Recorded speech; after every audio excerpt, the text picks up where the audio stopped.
is you'd look at AOAC, which is the organization of chemists that has specific analytical standards, but you also have to look at what does the USP or what does NSF or some of these agencies, where does the FDA get a standard for a ingredient such as lycopene? So let's say that you want to have lycopene analyzed, and one laboratory may do it by just light absorption. So they have equipment that's for $50 you can down a test that'll say, oh, it's a certain amount of red, so there's that much lycopene. Well, that's not a reliable test. And then another laboratory, maybe one of the larger laboratories in the country, and they may have a standard of lycopene that they're going to use on a high pressure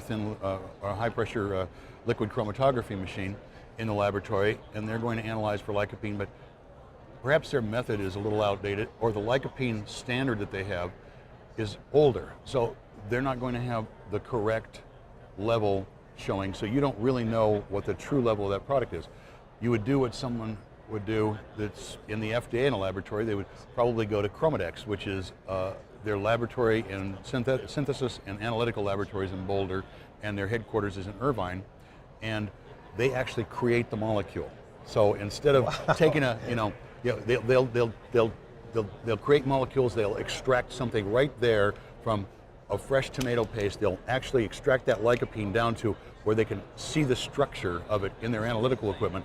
They will make that standard enough for a few weeks, and they will sell it to a laboratory. So that's a viable, authentic standard that is absolute. And if you analyze against that standard, you're going to know how much lycopene you have. And the same thing may happen with something like resveratrol.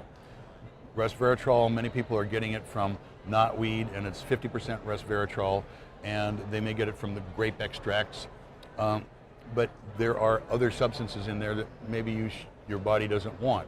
So to analyze that, someone like Chromadex is not going to just keep extracting the resveratrol into the molecule. They can actually build that molecule. They can build the whole molecule, and then they have a standard to look at. Wow. And then they can say that when you analyze against this standard in your equipment, you're going to have a correct analysis. And there are so many different things that are involved in this manufacturing.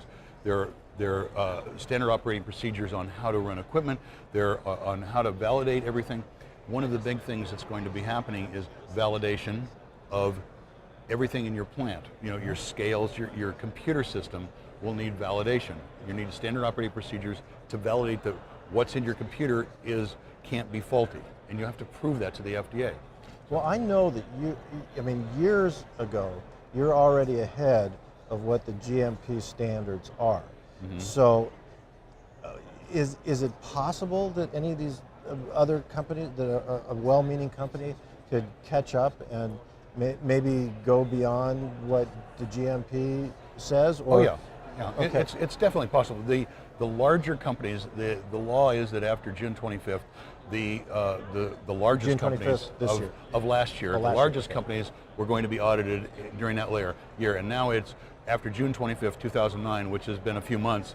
Then the companies that have between 25 and 500 employees will be ready to stand an FDA audit, and it's an ongoing process. So they have things that they're asking for, is that you've got your echinacea, your burdock root, and on the side you have an expiration date.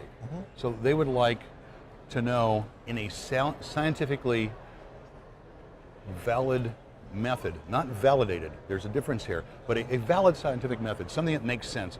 Show them that this still has a reasonable amount of the echinacea and the burdock root that's still going to have some activity to it at the expiration. A valid scientific method that what you have on the label is going to actually be there at that expiration date. And they don't say, here's the method we want you to do. You just have to come up with something that will satisfy someone that there is some science, some rationale behind how you arrived at that date, or how you arrived at the analysis to show that something is in there. One of the problems, and it's an admitted problem, is that when you have a number of vitamins, minerals, and botanicals, and you start mixing them together, it becomes, with existing analytical equipment, impossible to definitively analyze certain substances. So they will get masked or interfered with in your analytical equipment. So if you're just analyzing for one thing, it's quite easy. But you start mixing them and you get this interference and suddenly something shows up as much less, even though you've actually put it in there right in the laboratory. You know it's there, but it won't show up.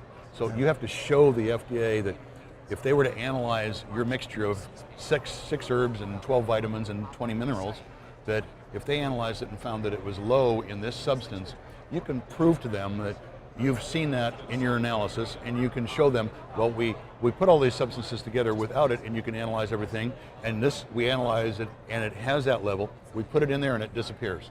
So then you have a valid scientific method of saying, it was in there, and we can prove it was in there, and we can show you in the lab. So therefore, even though no one can analyze that finished product that way, it's there. And there are a lot of substances that are like that. I mean, you start